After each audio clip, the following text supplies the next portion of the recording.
Spécial confinement.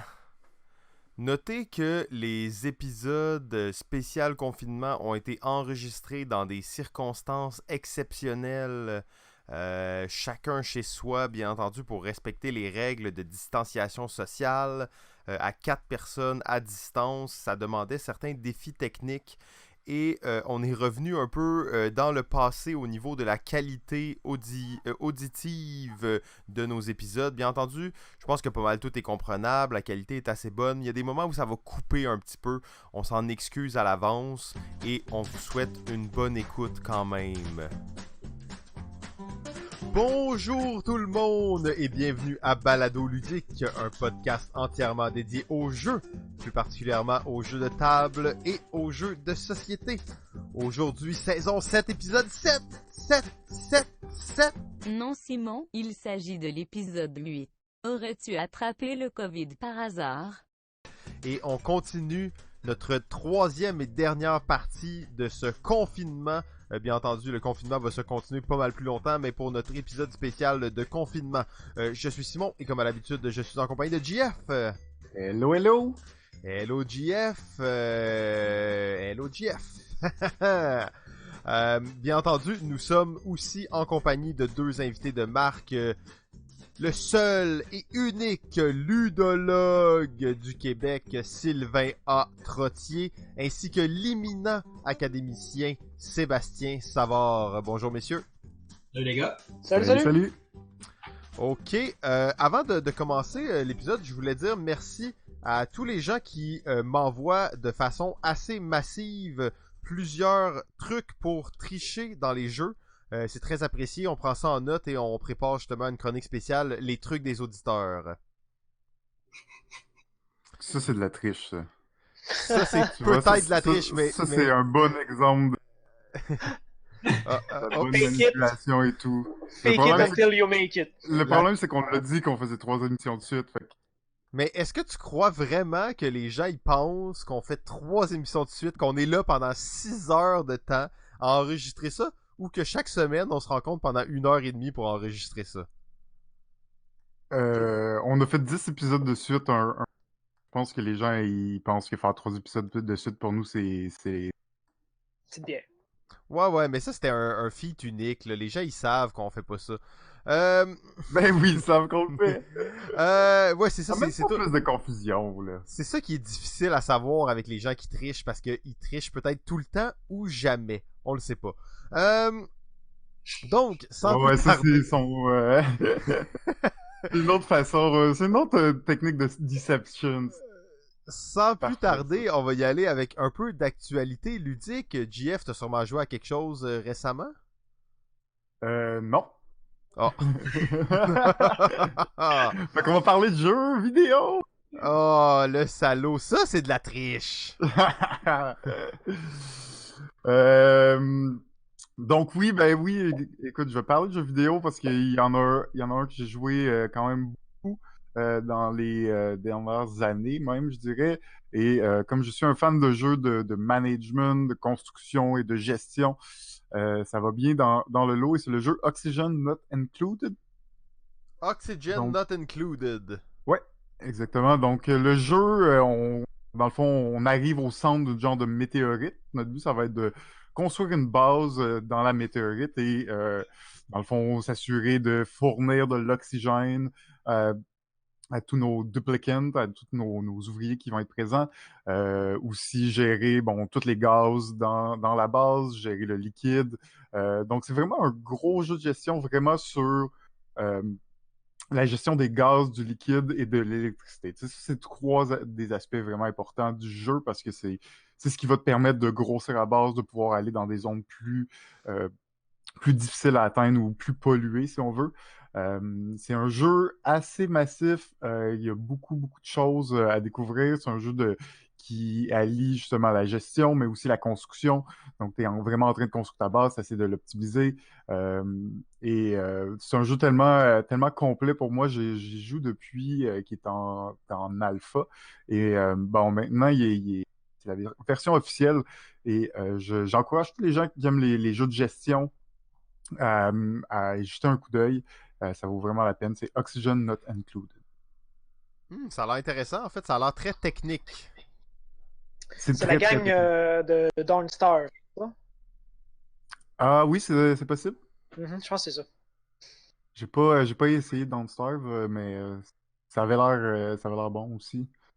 Mais Oxygen Not Include, là, c'est que toute la gestion du gaz, tu sais, ça a l'air de rien, mais l'Oxygen Not Included, c'est pas pour rien, c'est que juste gérer l'oxygène dans ta base, ça va être complexe, parce qu'il n'y a pas juste de l'oxygène. euh, Il y a du gaz carbonique, il y a de l'hydrogène, il y a plein d'affaires qui se trouvent dans la météorite et qui vont venir polluer un peu ta base. Et il va falloir que tu gères ça, entre autres, t'assurer de toujours générer assez d'oxygène, donc d'aller chercher les ressources qui te permettent de générer de l'oxygène. C'est vraiment, tu sais, souvent dans les jeux de gestion, à un moment donné, à un certain point, tu pognes un rythme où tout va bien, tu sais, et tu sais, tu as assez d'argent, tu peux faire un peu n'importe quoi, puis t'as plus vraiment de défi. Dans le jeu-là, t'as jamais ce moment-là. T'sais, une fois que t'as réglé, là, t'es comme, OK, mon oxygène est bien. Là, c'est l'électricité qui est en train de capoter. Là, c'est tout. Là, t'as pas assez de tuyaux. T'as plus d'eau. Là, t'as plus d'eau. Shit, il faut que je trouve un moyen de changer l'eau polluée en eau potable pour pouvoir les mettre dans la base. T'sais. Donc, t'es toujours comme un peu en situation de crise. Tu essaies d'évoluer, mais aussi toujours, plus tu grosses ta base, plus ça met la pression sur tes systèmes. Donc, tu dois toujours garder un œil là-dessus. C'est assez intense, mais c'est à jouer, c'est à essayer. Très cool, très cool. Et toi, Seb, t'as joué à quelque chose récemment? Plus ou moins, moi j'ai pris le temps débloqué par cette crise de quarantaine pour me remettre un peu plus dans la création d'univers de jeux de rôle. J'avais fait ça l'année Ouh. passée un peu, mais là j'ai mis ça dans les boulamites, puis là je l'ai ressorti. Ça sent encore un peu bon. Je regarde ce que je faisais l'année passée, puis c'est pas si mal. Là, il y a des trucs qui ont sorti depuis ce temps-là. Fait que je pensais, au départ, c'était comme, ah, et Pathfinder 2 va sortir, puis je vais essayer de m'appliquer là-dessus. Là, il est sorti, puis je le lis en ce moment. C'est très long. C'est des livres, il y a 600 pages, je pense. Fait que là, j'y vais lecture intensive là, d'à peu près tout. Fait que ça prend du temps. Fait que c'est ça que c'est ça que je fais, moi, dans mes temps libres maintenant. Ben, c'est un bon hobby. D'ailleurs, Jeff, on a commencé une campagne de Pathfinder très récemment. Là. Oui, je pense que c'est quand même la version 1 là, qu'on joue, si je me trompe pas. Là. C'est pas comme la nouvelle version, mais ouais, on joue d'ailleurs sur Internet. Et c'est vraiment bien. Oui, ben on va pouvoir en reparler très bientôt. Justement, c'est un des sujets du jour. Mais en attendant, on va demander à Sylvain le ludologue, qu'est-ce que lui a joué récemment? En fait, ce à quoi je pense, c'est un souvenir partagé avec toi, Simon. Oh, un souvenir partagé. Puis on a testé Hypnosia. Là, on a testé Noir, on a testé Evo, le jeu sans nom. Ça a été, disons, récemment je teste beaucoup de nouveaux jeux, j'en essaye beaucoup, mais ça a été récemment un petit moment de on essaie des affaires puis on n'a aucune idée de ce que c'est. J'aime bien des fois me jeter comme ça puis découvrir. C'est ça pour ceux qui voient pas en fait avec Simon sur Twitch, on est allé fouiller le fond du catalogue de Board Game Arena pour aller essayer des trucs qui nous semblaient un peu mystérieux. Donc, on a essayé différents jeux. Je vais te laisser toi dire s'il y avait quelque chose qui t'a marqué, mais je dois avouer que de ceux qu'on a essayé, celui qui tenait bien la route, c'était Noir. Mais c'est un jeu qui est édité, qui est disponible. Il est sorti par contre il y a quelques années déjà. Rapidement, l'idée du jeu, c'est un jeu à deux seulement. Il y en a un qui est un enquêteur et l'autre qui est un assassin. Et sur la table se trouve tout simplement une grille de cartes qui représente différents personnages. Si je me dis pas de bêtises, c'est une grille de 5 par 5. Et en gros, l'enquêteur est un de ces personnages-là et l'assassin est un de ces personnages-là. L'idée est pour l'assassin de soit tuer assez de victimes, ce qui est assez conséquent, c'est plus de la moitié, soit de réussir à tuer l'enquêteur. Évidemment, il ne sait pas qui est l'enquêteur. Quant à lui, l'enquêteur, son objectif, c'est de réussir à coincer l'assassin. Puis tout le jeu repose sur chacune des actions que je vais faire pour progresser. À quel point est-ce qu'elle dévoile qui je suis? Et tout se joue là-dessus. Donc, c'est un jeu de déduction et de tromperie qui était bien plaisant. Ah ouais, si je peux juste rajouter, c'est, je sais pas, j'ai jamais joué sur Board Game Arena, mais le base, et je dois dire que ça se joue à plus que 2. OK. Parce qu'il y a plusieurs modes de jeu dans le jeu. Ben ouais, c'est ça exactement. Sur Board Game Arena, il n'y a qu'un seul mode de jeu qui est le mode assassin contre investigateur. Mais il y a des modes de jeu qui vont jouer jusqu'à 9, je crois. Et c'est une particularité de ce jeu-là. C'est un jeu de 25 cartes qui propose plusieurs modes de jeu différents, toujours sous le thème de la déduction. Euh, et je dois dire que moi aussi, c'était ma surprise de la soirée. Je m'attendais en fait à ce que ça soit quand même assez mauvais. Et d'ailleurs, après 3 parties, c'était relativement mauvais. Et c'est comme après. Non, mais c'est après 3 parties qu'on a compris que, ok, non, c'est juste vraiment un jeu que tu peux pas juste jouer de même. Là. Il faut que tu réfléchisses, il faut que tu y penses bien, il faut que tu penses à tes moves. Et finalement, on s'est laissé prendre au jeu. J'ai adoré ça. Une belle découverte. La particularité pour moi de ce jeu-là, par rapport à d'autres jeux de déduction, c'est que le détective a aussi un rôle secret. Et ça, c'est rare parce que souvent, le détective cherche le criminel se cache. Ça. Là, les deux sont secrets. Les deux, donc, personne ne sait qui est qui. Et c'est ça qui fait un peu la force du jeu. C'est Là. aussi un genre de jeu de déduction pour le criminel, en fait. C'est ça, exactement. C'est pas juste un qui a à déduire, l'autre qui a à se cacher. C'est les deux ont à déduire et à trouver l'autre. Fait que ça, j'ai trouvé ça vraiment intéressant comme petit twist sur les jeux de déduction. Là. Puis en plus, c'est juste 25 cartes ce jeu-là. C'est ça qui m'a impressionné encore. Je serais curieux d'explorer les autres modes de jeu. Toi, JF, est-ce que tu connais les autres modes de Ben, jeu? c'est un peu plus que 25 cartes, non? Mais en fait, c'est 50 cartes, mais Oui, c'est ça. dans le fond, c'est 25 fois les mêmes, 2 fois les mêmes cartes. Ouais. Exactement. Puis, bon, tu ouais. rajoutes quelques cartes de rôle, parce que pour tous les modes de jeu, il y a les cartes de rôle, tu sais, avec tes actions que tu Ah, peux ok, faire. ouais. Ok. Donc, tu rajoutes ça, mettons, dans le vrai jeu.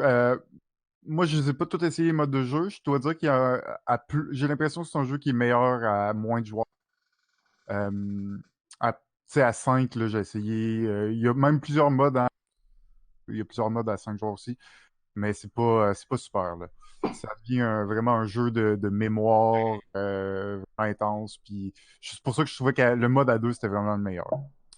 Ben, d'ailleurs, c'était peut-être un peu le point le plus complexe de ce jeu-là, c'est qu'il y a une grosse aspect de mémoire, parce que de toute façon, on aurait sûrement pu prendre des notes, là, mais on les prenait pas.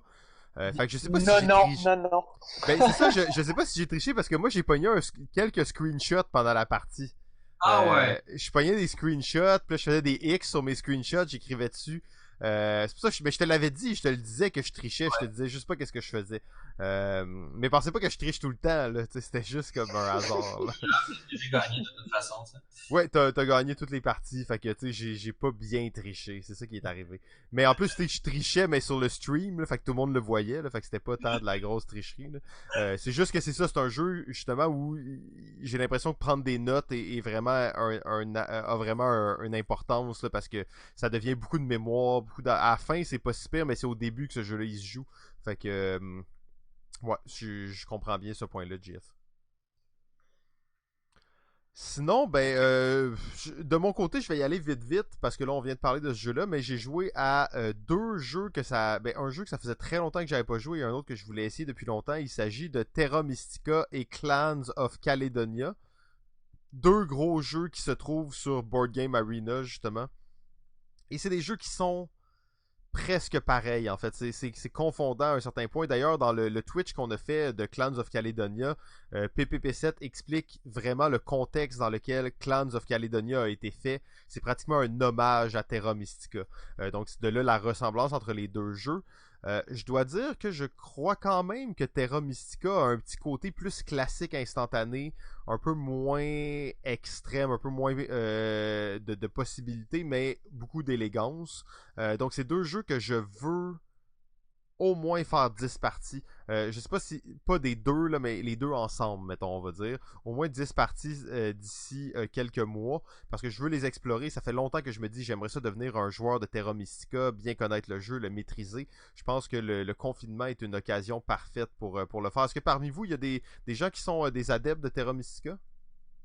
J'ai joué beaucoup. Ça fait longtemps que j'ai pas rejoué. À m'en tanner peut-être un peu, mais là, je pourrais redécouvrir le plaisir. C'était bien le fun. Ouais, et Clans of Caledonia, t'as joué à ça aussi ou? Non, jamais entendu parler. Ok, ok. Et Gaia Project, t'as joué un peu ou? Ça, j'ai fait 2 parties, ouais. Ok, c'est ça, ouais. Fait que c'est comme le remake, là, mettons, plus profond de Terra Mystica. Mais je trouvais que ça, Terra Mystica a une valeur et tu sens. Ce jeu-là est sorti il y a presque 10 ans maintenant, mais tu sens l'influence qu'il y a eu sur tellement de jeux, en fait. Des Mhm. jeux qui sortent encore maintenant, c'est fou comment ce jeu-là, il y a eu de l'impact, là. Ouais, j'ai comme des amis, j'ai 3 personnes dans mon cercle d'amis proches qui l'ont, parce que quand il est sorti, tout le monde tripait dessus, là. C'est ça, exact. Quand c'est sorti aussi, ça a fait un gros buzz, là. Donc, c'est pas mal le tour de l'actualité ludique. Euh, Aujourd'hui, on aura un épisode. On sait, on avait dit, bon, chaque personne apporte un sujet. Aujourd'hui, on aura comme, vu qu'il y avait des sujets qui se ressemblaient un petit peu, on aura un bloc un peu plus massif en début d'épisode et on va parler d'un sujet qu'on n'a pas parlé. Ben, on a effleuré souvent, mais on n'a jamais eu la chance vraiment de creuser là-dedans. Et on va parler de jeux excusez-moi, de jeux de rôle. Et on va commencer directement avec l'éminent académicien Sébastien Savard qui va nous parler de sa maîtrise de son mémoire de maîtrise au sujet des jeux de rôle sur des tables virtuelles.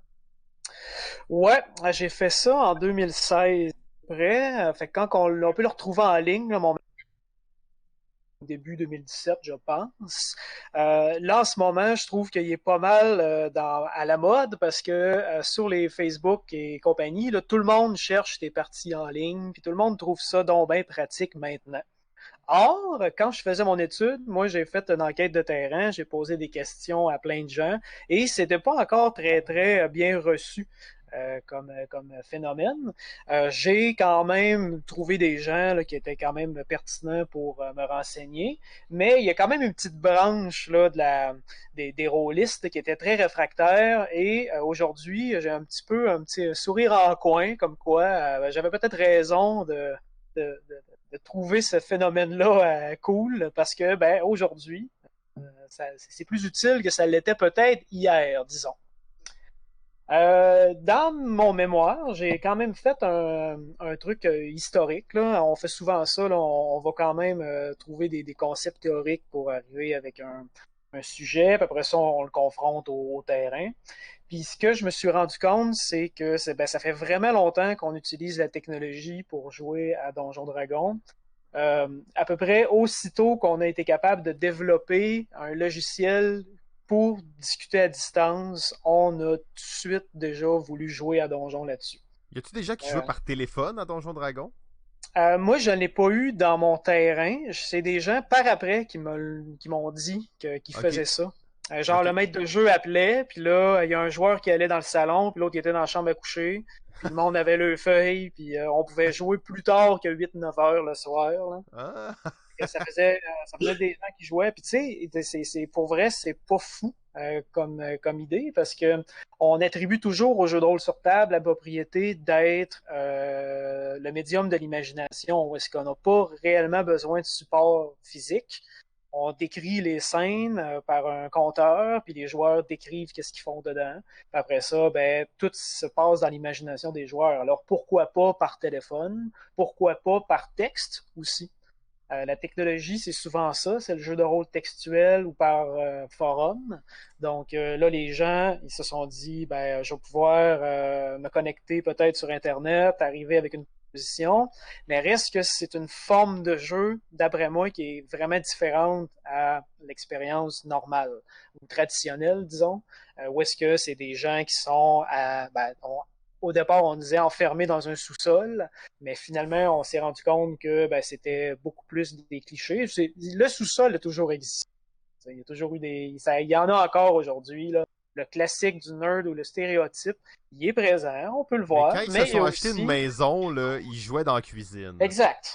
C'est ça. Quand ils se sont achetés une maison, quand ils sont devenus plus vieux, il y en a beaucoup qui ont continué à jouer, il y en a qui ont quitté, il y en a qui ont toujours poursuivi dans cette veine-là. Fait que tout ça pour dire que autrement dit, la technologie, l'Internet, on le connaît, là, ça date peut-être, je sais pas, des années 95, mais même avant ça, là, où est-ce qu'on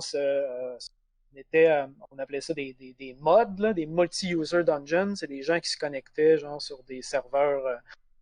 Tu sais, ça reste un sujet difficile à décrire en soi, là, mais dans l'histoire du jeu vidéo, il y a toujours eu des gens qui ont voulu faire plus que juste péter des monstres, mais de vouloir faire un petit peu de roleplay aussi à travers. Parce que les programmeurs, les fans, là, ceux qui tripaient sur l'informatique, tripaient souvent aussi sur Donjon Dragon. Fait que c'est pas pour rien qu'on voit aussi des jeux comme Adventure, là, les premiers là, de William Quarter en 76, ou j'ai parlé de Rogue là, il y a quelques épisodes. Genre, c'est tous des gens qui tripaient sur Donjon Dragon qui se sont dit mais ça serait vraiment nice si une machine nous permettait de jouer à ça. Puis là, aujourd'hui, on a justement le terme jeu de rôle pour parler des jeux vidéo, alors qu'au départ, c'était pour représenter un système de jeu plus social. Mais les jeux vidéo, c'est vraiment accaparer le terme, tellement qu'aujourd'hui, là, on parle de Witcher, c'est un jeu de rôle, mais encore, qu'est-ce que tu veux dire? C'est tellement de choses, Witcher, en plus qu'un jeu de rôle. Et est-ce qu'il y a vraiment une part d'incarnation de rôle? C'est là que la définition, encore une fois, devient compliquée, parce qu'on peut quasiment dire que le rôle, c'est au sens de poste. Quel poste que tu vas avoir dans l'équipe? Est-ce que tu vas être un guerrier? Les exact. jobs. Fait que là, c'est là que la signification a plus de sens dans le jeu vidéo. Fait que c'est pas pour rien que ils ont un impact mutuel entre le jeu de rôle sur table et le jeu vidéo. Les deux vont s'entre-renchérir les uns les autres. Ça, c'est vraiment important à saisir parce que les péter des monstres, les donjons, tout ça, là, ça vient un petit peu enchérir l'imaginaire de l'un puis de l'autre. C'est difficile de dissocier les uns. Souvent, les gamers vont jouer à l'un et l'autre. C'est assez rare d'avoir un rôliste qui est exclusivement rôliste. Du moins dans une perspective que j'ai pu mesurer là, dans mon mémoire.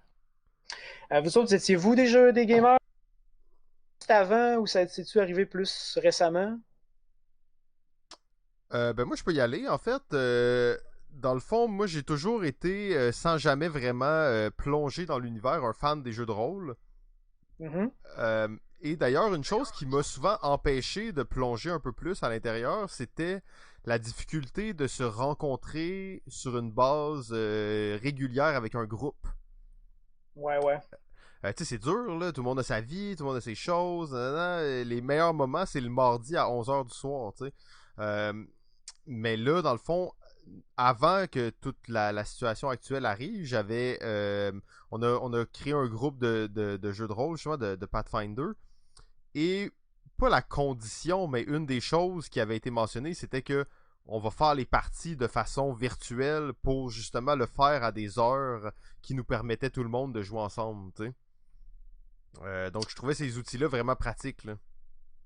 Oui, clairement, c'est un des attraits principaux, en fait, parce que souvent on se rend compte que les gens ont de la misère à se réunir. Fait que là, si on reste chacun chez soi, déjà, ça peut venir pallier ce truc-là. Si quelqu'un déménage, ça peut garder contact. Ouais.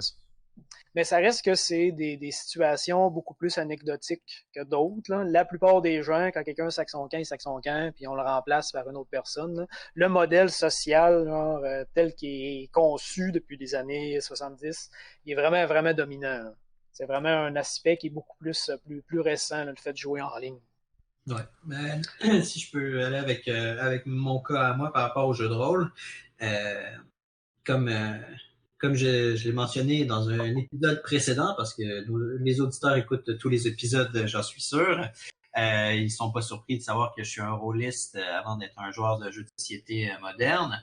Puis pour moi, le jeu de rôle a toujours été toute la gang autour de la table. Je n'ai jamais fait de jeu de rôle sur des forums, comme ça a été le cas dans les fin des années 90, début 2000. Très très fort à ce moment-là. J'en ai jamais fait. J'en ai vaguement fait en chat, mais pas plus que ça. Ce que j'ai peut-être fait, c'était du jeu de rôle genre Neverwinter Nights. C'est un jeu de rôle en jeu vidéo, mais on le faisait en LAN, donc on se retrouvait tous chez un ami puis on jouait tous ensemble en même temps. en fait, à proprement parler, ma première vraiment vraie expérience de jeu de rôle où on se trouve à être dans des lieux différents. Elle a eu lieu à la fin, à la fin mars, lorsque, avec des amis, même mi-mars, quand avec des amis, on s'est rendu compte qu'on allait être confinés. Il y a un ami qui a fait, hey, je vous propose une soirée d'une partie de jeu de rôle, puis on a utilisé Roll20. Donc, ça a été ma première fois. J'étais un peu sceptique, mais au final, ça a bien passé. Mais on était vraiment dans un type de jeu de rôle one shot, donc une partie. C'était un jeu de rôle qui tenait sur une feuille, littéralement. L'entièreté de la règle était sur une feuille. Puis on était entendu que ça allait être, on va rigoler, puis ce sera pas très sérieux, ce sera pas hyper mécanique avec plein de jet dés, puis plein de. Puis j'ai passé un moment vraiment fun et agréable. Après ça, je sais pas ce qu'il y en est si je jouais vraiment à un jeu beaucoup plus profond, parce que le jeu de rôle que je fais avec des amis sur une base plus régulière depuis les dernières années, lorsqu'on se rencontre, il y a vraiment le maître de jeu, il y a de la musique, il prend des joueurs en aparté, il se passe plein de choses que j'aurais un peu plus de difficulté à voir se créer par écran interposé. J'ai l'impression que le médium de l'écran va briser un peu de l'ambiance qu'on trouve autour de la table euh, de par le décalage et tout ça. Mais ça, c'est vraiment une impression que j'ai. Peut-être que je vais me rendre compte que finalement, c'est aussi bon, voire meilleur. Mais je peux considérer que ce genre de truc-là est une bonne alternative lorsque, malheureusement, c'est pas possible de jouer autrement. Un peu ce que je jette en plein milieu sur la table de mon côté, là. De mes observations, là, j'aurais aimé ça voir aussi des groupes vraiment efficaces là-dessus. Moi, ce que j'ai observé beaucoup plus, c'était justement des parties un petit peu là, qui boitent. Là, parce qu'on a souvent l'exemple là, de Critical Role, là, que c'est une grosse partie en ligne là, avec des acteurs professionnels, des voice actors qui font de quoi de vraiment génial. Or, la plupart des parties auxquelles j'ai assisté, là, il y avait souvent des problèmes techniques. Les gens avaient de la misère à garder le focus. Puis c'était des fois un petit peu comme notre podcast aujourd'hui ou dans ceux-là de ces semaines. Là, des fois, ça coupe, puis là, on manque une phrase, et que ça tousse un peu là, dans le logiciel. Fait que je pense qu'on est quand même dans c'est une nouvelle technologie aussi, là, puis peut-être qu'on Ben, est en en fait, train de la peut-être. maîtriser. Ouais, ouais, ben, juste une mini parenthèse là-dessus. C'est sûr que c'est ça, ça vient avec certains aléas technologiques, mais la partie que nous, on joue en ce moment, notre GM d'ailleurs est très très habitué à Roll20. Fait que ça doit aider. Mais tu sais, on a des maps qui sont vraiment magnifiques. Tous les joueurs ont leurs petits jetons. Tes feuilles de personnages sont déjà intégrées. Tu fais juste drag and drop les items directement du livre. Ça te met toutes les statistiques. Quand tu roules les dés, tu cliques à une place, ça te roule le dé en fonction de ton objet, en fonction de plein de choses qui sont déjà générées. On a de la musique aussi. Il y a possibilité de prendre les joueurs à part. Donc, toutes ces choses-là, quand on fait une soirée de roleplay en ligne, l'expérience est somme toute assez fluide, là. Je dirais que le plus gros problème vient du fait que justement, des fois, il y a des bouts de voix qui coupent et il faut répéter. Mais sinon, le reste de l'expérience est somme toute assez complet, là. Oui, en fait, c'est bon de le souligner parce que quand c'est bien maîtrisé, il y a vraiment des choses qui sont vraiment intéressantes à avoir. Tout ce que tu dis, je suis capable de le mesurer aussi parce que moi, c'est là-dessus que je me dirige. Là, tout le monde parle de Roll20 aujourd'hui. C'est vrai qu'il est important dans l'histoire. Là. Je pense que c'est un Kickstarter de 2012. Puis là, les gens ont donné de l'argent là-dessus. Ça serait bien que ça arrive. Il y avait eu des plateformes du genre un petit peu avant. Là. J'ai quand même vu comme il y a Rollistic, des trucs en France, où il y a MapTool qui existait, qui avait peut-être une interface que tu pouvais essayer de jouer à n'importe quoi là-dessus, y compris les jeux de rôle.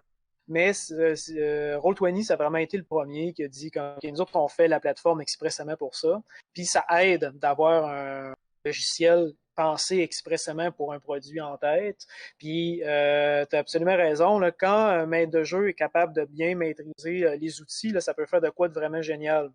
Il y a un autre compétiteur aussi qui s'appelle Fantasy Grounds.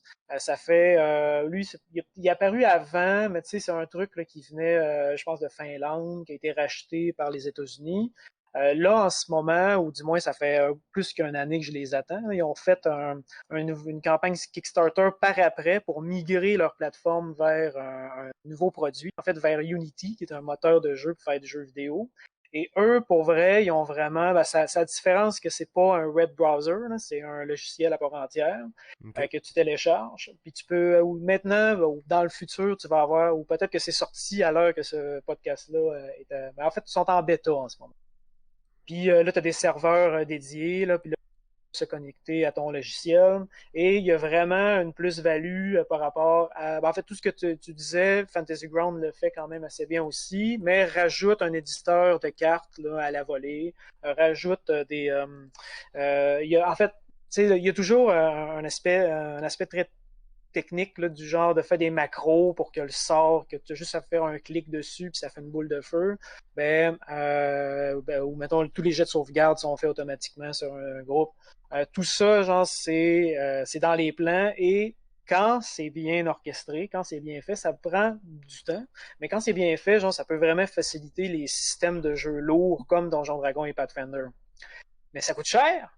Ces logiciels-là, remercie peut-être ton maître de jeu parce que ça se pirate aussi, mais quand tu les achètes, ça coûte pratiquement le prix des livres originaux juste d'avoir accès au matériel dans Roll20 ou dans Fantasy effectivement, c'est Grounds. ça. Lui, il paye pour ça. Nous, on paye pas les joueurs, mais lui, il a tout acheté le matériel. Il a même sûrement acheté des kits d'aventure qui viennent avec certaines cartes, avec certains visuels et tout ça. Là.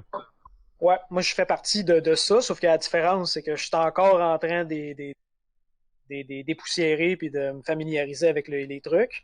Mais ça coûte cher, mais une fois que si moi je fais le pari que j'achète les produits, mais au moins mes joueurs peuvent arriver avec tout inclus. Là, fait que c'est vraiment dans le paradigme de le maître de jeu est vraiment au centre de l'expérience, puis c'est lui qui choisit ses joueurs, qui choisit le type d'expérience, qui prépare ses cartes. Fait que c'est vraiment beaucoup, beaucoup, beaucoup de temps de préparation, peut-être même plus que de jouer en vrai, parce que en plus, t'as la technologie à maîtriser. Tu sais, je lis Pathfinder en ce moment, ça me prend vraiment beaucoup de temps, puis tout ce temps-là, je suis pas en train de le faire encore pour me Apprendre le familiariser. programme, puis tout ça. Ben, d'ailleurs, là, juste une parenthèse, depuis la crise, notre maître de jeu est passé à 7 groupes de jeu. Ah ben voilà, c'est que lui, Donc, toi, tu sais, ça montre que, tu sais, il a migré, puis là, il y a une partie chaque jour, là.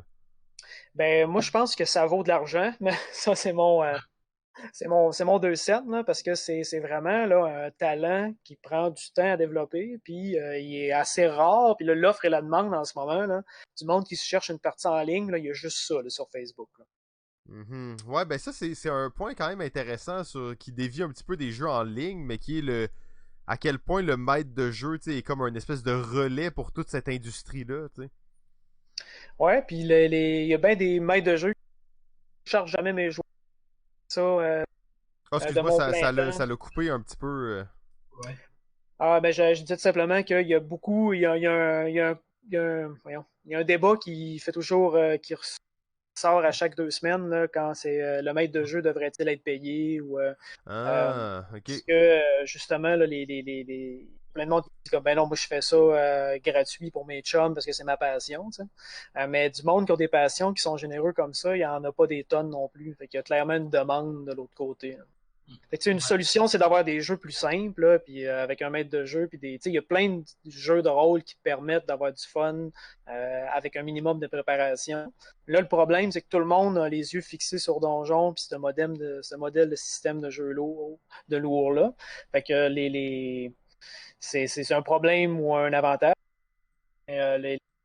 Ça fait en sorte qu'il y a bien des gens qui ressortent de là et font comme ben j'ai pas de game, c'est impossible, il n'y en a pas dans mon coin. Puis, ils repartent, puis ils jouent jamais. Là. Et ça arrive. Ouais, Les, ouais, ouais, c'est une bonne question, ça, effectivement. Là, tu parlais de jouer en ligne, de jouer par forum, tout ça. Moi, il y a un truc que j'avais vu passer il y a pas. Il y a un petit bout déjà, c'était un Kickstarter d'ailleurs, ça s'appelle Storium. Ah, je connais pas. Je sais pas si ça vous dit quelque chose, mais c'est une plateforme qui remet un peu au goût du jour le play by forum. Là. Donc de jouer, de faire du roleplay sur un forum. Mais là, qu'est-ce qui est particulier en ce moment, c'est que vu la situation mondiale, ils l'ont mis gratuit. Habituellement, c'est un outil qui est payant, mais là, il est gratuit temporairement, justement, pour que les gens puissent l'essayer. Et c'est un genre de jeu où tu vas jouer sur des forums en ligne, mais tu as plein d'outils, plein de scénarios préécrits, des cartes d'objets, des cartes de lieux. Donc c'est comme un peu un jeu de rôle gamifié, mais surtout vu le fait que c'est sur un forum, donc pour dynamiser le truc, je pense. Ah, c'est intéressant. Je l'ai googlé vite vite, là. Je connaissais pas ça, c'est que là, je vais regarder Puis un d'ailleurs, peu. ils ont une version éducatif, là. Je l'ai pas exploré, je l'ai découvert quand j'ai vu qu'ils l'avaient remis gratuit. Mais c'est tout un système pour gamifier, dans le fond, les activités scolaires. Fait que ça vaut peut-être la peine de jeter un coup d'œil là-dessus. Mais l'autre version est quand même le fun. Moi, je me pars de temps en temps une partie de... Il y a un des scénarios que c'est comme un peu, tu sais, qu'est-ce qui se passe à l'hôpital, là, urgence, là, tu sais, les drames de romance entre médecins, là. Ouais, ouais. Fait que ça, c'est une de mes parties que j'aime bien faire. Je trouve que c'est un bon setup pour des bons jeux de rôle. Parce qu'il y en a beaucoup, étonnamment, des plateformes, des formes de jeux comme ça qui se multiplient, là. Puis, la plupart connaissent des succès assez mitigés quand même, là. Ouais, Tu sais, c'est vraiment Roll20, je pense, qui est comme c'est quasiment, là, on appelle ça l'autonomase, là, quand une compagnie vient qu'à s'accaparer l'intitulé là, d'un concept, là. Fait que tout le monde dit, ah, va sur Roll20 à leur grand avantage. Parce que je pense qu'il y a quand même un grand bassin de joueurs pour une compagnie qui est peut-être pas si grande que ça, là. Mais reste qu'il y a eu beaucoup des. Ça a tout le temps été une promesse, en fait, du jeu vidéo, là, de hey, venez, c'est comme jouer à Donjon, mais finalement, mais dans un jeu d'ordinateur. C'est fou comment c'est un discours marketing récurrent, là. La licence de Donjon Dragon le fait quand même beaucoup. Il y a peut-être Neverwinter Nights qui sort du lot, genre, que les gens vont quand même connaître, là, où est-ce que tu avais un mode campagne, là, où est-ce que tu pouvais faire jouer tes amis à une campagne de Neverwinter Nights dans le système de Donjon deuxième édition, troisième, je sais plus, là. Puis là, tu faisais ta carte en 3D, ton petit village, ton scénario. Puis là, il y a plein de gens qui disaient comme, ah, mon Dieu, ça pourrait fonctionner le truc, on va pouvoir faire nos campagnes là-dessus, ça va être génial. Puis après ça, ben, ils se rendent compte que c'est terriblement compliqué à maîtriser, c'est en temps réel, puis ça n'a rien à voir finalement. ouais, c'est pas la même expérience, mais ça revient, on dirait, tellement au maître de jeu. Le maître de jeu est tellement central dans cette expérience-là que t'as beau avoir le sandbox le plus ouvert du monde, t'auras jamais vraiment la même expérience, la même liberté que dans les mêmes contraintes que dans un jeu de rôle standard, là. C'est clair. Mais ça, ben, on dirait que le discours marketing marche parce que les gens ne cessent de tomber dans le panneau à chaque fois. Puis cette promesse-là, genre du DM, genre, ou de la plateforme ultime, là, ça, je le remarque un peu partout, là. Il y a eu Sword Coast Legends qui a fait ça aussi en 2015. Divinity Original Sin 2 a un mode aussi, un DM mode, là. Il y a même il y a une vidéo, je pense que c'est Matt Mercer qui joue, puis là, ils font des voice acting avec leurs personnages. Puis tu fais comme, OK, moi, si je sais ça, c'est clair, ça va être mauvais, hein. Puis selon ma perspective, c'est de la bullshit, là. C'est vraiment Mais un est-ce stun que marketing. justement, il y a une idée préconçue que, tu sais, on imagine le jeu de rôle comme étant quelque chose qui est très dynamique, où le monde s'envoie des répliques sur le côté de la table vraiment fluidement, alors que quand tu joues, c'est pas nécessairement ça l'expérience d'un jeu de rôle, ou en tout cas, la plupart des groupes auront pas cette expérience-là comme ça, là. Ah ouais, c'est beaucoup plus flou, brouillon, là, qu'on peut se l'imaginer, là. On n'arrête pas de reprendre ce qu'on disait. Puis là, t'as-tu vraiment dit ça? Non, t'avais pas dit ça. Fait que moi, je suis assez d'accord avec le fait que quand c'est amateur, ça reste terriblement le fun. Ça dépend d'un groupe aussi à l'autre, là. Je dis pas qu'il y en a pas qui ont une chimie vraiment intense, là, avec des talents d'acteurs. Mais c'est ça, faut un petit peu baisser ses attentes là, aussi. Ça va être. Moi, je martèle, là, c'est une expérience ludique, narrative, intense, sociale, mais c'est ça. Lower your expectations. Si tu regardes juste Critical Role ou des films de Game of Thrones, là, il y a une petite, une petite nuance à faire entre ces deux. Mais tu sais, tu vois que pour jouer en ligne, là, justement sur Roll20 à Pathfinder, pour moi, le plus grand attrait de ça, bon, outre le fait que c'est vraiment plus simple d'organiser des parties, c'est que ça simplifie quand même beaucoup la gestion pour un nouveau joueur, qui n'a jamais joué à Pathfinder. C'est quand même un gros système, là, se plonger là-dedans, mais le fait que tes roulements sont automatisés, tes statistiques sont automatisées, toutes ces choses-là, ça rend le processus d'entrée beaucoup plus simple. Je pense que ça dépend des joueurs, mais d'accord. Tu as juste à dire comme choisis un de ces 4, fais ton bonhomme, après ça, clique ici, puis ça se tire tout seul. Mais en même temps, ça se ressemble quand même aussi. Là, quelqu'un qui est pas habitué de jouer à Pathfinder, là, tu lui dis ben, roule le chiffre qui est écrit là, puis dis-moi ce que tu roules. C'est Mais vrai que c'est si ça. le maître de jeu est vraiment à l'aise, ça va aller bien sûrement dans les deux cas, Je pense que j'imagine. c'est les deux ils ont chacun leur avantage. Et toi, JF, qu'est-ce que tu penses de tout ça? Ben moi, pour faire les deux, pour avoir fait les deux, c'est sûr que j'apprécie beaucoup Roll20, là.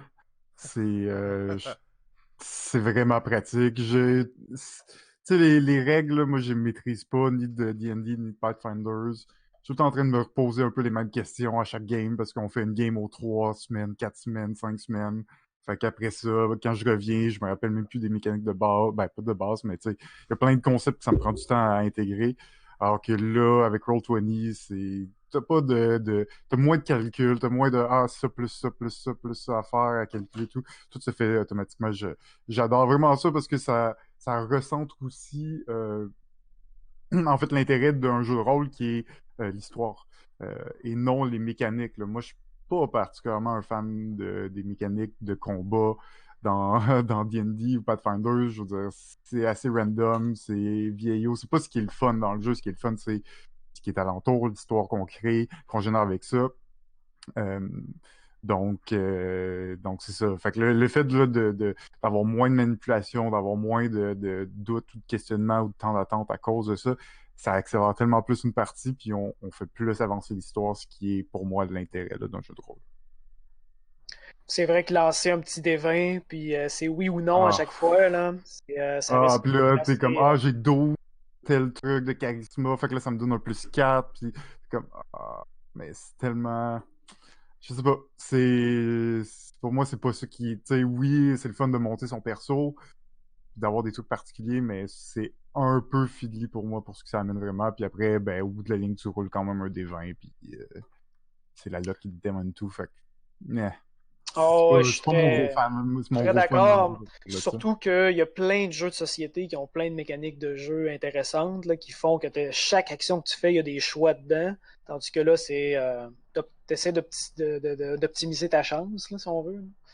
Je pense que je devrais bien toucher, puis là, t'avances, puis tu te lances. Mais Mais c'est justement, quand même un autre débat. Sébastien, est-ce que dans des jeux là, de roleplay en ligne et tout ça, est-ce que tu t'as vu si on veut, des systèmes qui sont joués, qui sont un peu plus freeform, qui mettent plus l'accent sur l'histoire, parce que là, on parle beaucoup de D&D, Pathfinder, des gros systèmes lourds, mais des systèmes qui sont plus light, est-ce qu'on retrouve aussi cette communauté-là en ligne ou un peu moins? Ça, je l'ai moins survolé parce que souvent, ce que j'avais, c'est que j'avais des personas de joueurs ou de répondants dans le questionnaire. Puis il y a des personnes justement qui jouaient à des jeux plus légers, puis c'était peut-être eux qui étaient les moins réceptifs aux jeux narratifs parce que justement, ils n'ont pas besoin de ça, genre de ce que JF disait tantôt, de des plein d'additions à les prendre en compte. La feuille de personnage de Roll20 t'aide, tandis qu'un jeu plus narratif, ben écoute, c'est juste la qualité audio qui peut t'aider dans le processus.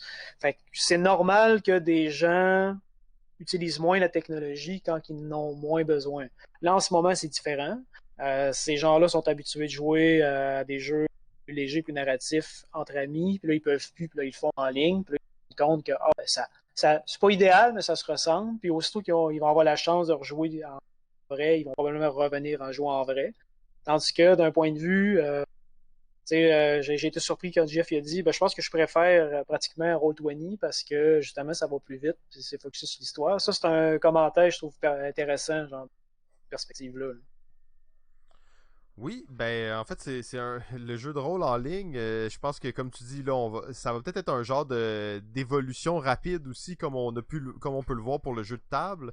Il y a beaucoup de choses qui vont se faire. On n'a même pas abordé encore la question vraiment de Tabletop Simulator où il y a une chier de modules en fait pour le jeu de rôle, du jeu de rôle peut-être un peu plus à la limite de la figurine, tu sais, où t'as tes villes, t'as tes petits personnages, t'as plein d'affaires. Donc il y a des trucs quand même intéressants là, qui peuvent émerger de là. Ouais, il y a quand même le Steam Workshop, là, on en parlait la dernière fois. C'est aussi vrai pour le jeu de rôle. Moi, je pense que il y a moins de stock. Je pense que c'est vraiment plus là, les concurrents majeurs là, comme Roll20, Fantasy Grounds qui ont du truc. Mais j'ai pas trop regardé du point de vue de Tabletop Simulator. Mais parce que la rapidité est moins au rendez-vous, je pense, sur Tabletop, puisque c'est physique driven, genre base Ouais, physique. sur Tabletop, on va retourner vraiment à une expérience qui est plus proche de la réalité. Là. Ouais, c'est ça. Fait que là, il y a comme, moi, j'ai l'impression qu'il est comme dans le milieu entre hein. Fait Oh, qu'on, excuse-moi, on t'a perdu un petit peu à la fin. je trouve qu'on est comme dans le milieu entre les avantages et les inconvénients là-dessus. Là. Fait qu'on est comme des deux côtés, je trouve. En Oui, tout et cas, personnellement. on va demander aux ludologues de se prononcer ou peut-être même d'apporter la discussion ailleurs de transposer la chose. Ouais, on parle beaucoup de jeux de rôle et de technologie, tout ça, mais tu sais, le jeu de rôle, on s'entend que c'est multiface, si on veut, là, dans le sens où c'est multiforme. Hein? Ça existe, il existe vraiment toutes sortes de jeux de rôle. Puis ouais, je parle pas d'univers, des univers, il y en a tout plein. Je parle pas non plus de système, je parle même de façon de voir le jeu de rôle, tu sais, de comment ça fonctionne, parce que le jeu de rôle, c'est autant ça inclut autant dans son chapeau du très tactique, je bouge à chaque tour ma figurine de tant de cases et mon attaque a tant de portée, puis ensuite je lance mon dé, que aucun matériel support et juste on se raconte des trucs, puis limite on lance aucun dé. Puis t'as même des jeux de rôle où il n'y a pas de dé, mais t'as une tour Jenga, ou t'as des cartes de tarot, ou t'as autre chose. Donc, j'étais curieux un peu d'explorer avec vous le jeu de rôle sous toutes ses formes. J'en sais un peu de vos expériences, de trucs un peu surprenants que vous avez essayé, que vous connaissez, qui piquent votre curiosité. Donc, Là, je sais j'aimerais... pas si c'est hors sujet, mais mettons, le jeu de rôle sexuel par chat. Vous en pensez quoi de ça? Est-ce que tu incarnes ton propre rôle ou tu incarnes le rôle de quelqu'un d'autre? Habituellement, le rôle de quelqu'un d'autre, là. Je sais pas, Simon, Ok. Est-ce que tu as une fiche de personnage? Euh, Ouais, Est-ce que tu as des moves? certaines Des types personnes de ont moves certaines personnes particuliers? ont des fiches de personnages en plus. Là. il y a plein de memes sur Internet là, par rapport aux donjons virtuels, pis ces trucs-là, là, que, genre attache-moi et fais ce que tu veux, puis là, il s'en va gamer à la place. Ou, il y a le flou, là, puis les jeux de mots avec le jeu de rôle. On les a vus assez souvent. Là. ouais. Mais moi, je suis un Mais fan, pour revenir sur ta question, Sylvain, des jeux de rôle où le système est le moins présent possible. mhm. Des trucs qu'on va se genre de plus narratif, là, Ouais, ou puis c'est... moi, j'ai presque tendance à appeler ça des jeux de rôle modernes. Là. Je sais pas si c'est le mauvais terme, mais tu sais, pour moi, Fiasco est un emblème de ça. C'est un jeu sans GM qui demande presque pas de matériel, qui a gagné tout plein de prix quand il est sorti. Puis c'est des one-shots, tu vis une bonne soirée, tu peux jouer une ou deux aventures différentes, même en une soirée. Le but, c'est vraiment de raconter une histoire, d'explorer des personnages. Ouais. Ouais, je suis beaucoup dans cette lignée de pensée-là. Euh, ben, tu sais, Sébastien pourra me corriger parce qu'il est beaucoup plus calé de par son parcours universitaire dans le domaine. Mais au départ, le jeu de rôle, la création du jeu de rôle tel qu'on l'entend, le Donjon Dragon, tout ça, c'est issu de l'univers du jeu de miniature, Miniature. Ben ouais. les armées qui s'affrontent, puis avec on calcule la portée du canon, puis la distance entre deux adversaires, le fait qu'il y en a un qui est plus puissant que l'autre, donc il va lancer plus de dés parce qu'il frappe plus fort, etc., etc. C'est de là qu'est issu le jeu de rôle à la base, donc c'est très mécanique à la base. C'était pas très narratif. Oui, on va peut-être recréer une bataille. marquantes. Oui, on pourrait faire en format campagne où, dans le fond, si nous, on gagne cette bataille-là, ça peut avoir une influence sur la prochaine bataille qu'on va faire ailleurs, etc., etc. Mais vraiment, c'est ça le point de départ du jeu de rôle. Donc, le côté mécanique était très, très fort au départ. Puis on le voit encore aujourd'hui. T'as beaucoup de jeux de rôle que c'est un gros livre de règles dont une bonne portion est réservée à comment que ça fonctionne quand tu lances les dés puis que tu veux faire tel type d'action. Il y en a qui vont dans le très, très détaillé. Là, vraiment, c'est pas juste genre si je veux faire une attaque, je lance un dé. C'est si je veux faire une attaque et que je veux viser le bras gauche de mon adversaire en utilisant telle arme avec telle amélioration et tel truc, ça devient hyper spécialisé sur le plan mécanique, si on veut. Puis c'est très correct comme façon de faire du jeu de rôle, mais personnellement, moi, je suis plus dans un truc narratif où ce qui va primer, c'est ce qu'on va raconter, c'est ce qu'on va vivre comme expérience. Puis entre guillemets, j'essaie de réfléchir et je n'ai dû faire que 2 ou 3 fois dans ma vie du jeu de rôle de vraiment avec des figurines que je déplace sur un tapis de jeu. Quand on a eu des figurines à d'autres moments, c'était juste pour se figurer grossièrement. C'est plus pour avoir que tout le monde ait la même idée d'à peu près ce qui se passe dans le combat, mais pas pour calculer exactement les moves de chacun. Mais ça, c'est ma préférence. Après ça, est-ce que c'est une façon moderne? Je sais pas. Je sais qu'il y a plusieurs jeux de rôle qui ont essayé de se simplifier pour se rendre plus accessible, en fait. Parce que si tu as plein de règles à mémoriser, c'est tout de suite plus rebutant pour des joueurs non initiés. Puis sinon, il y a des initiatives qui sont vraiment cool, comme je mentionnais précédemment. J'ai fait un jeu de rôle qui était sur une page. L'entièreté du jeu de rôle est contenue dans une page. Puis il y en existe plein parce que c'est un genre de game jam qui existe de jeu de rôle où tu dois créer un jeu de rôle qui tient à une page. C'est souvent des propositions un peu farfelues, puis ça reste du jeu de rôle, puis c'est agréable, puis c'est rigolo. C'est sûr que tu fais pas une campagne complète avec un truc sur une page parce que tu vas vite arriver au bout de ce que le jeu propose au départ. Donc, je sais pas si ça...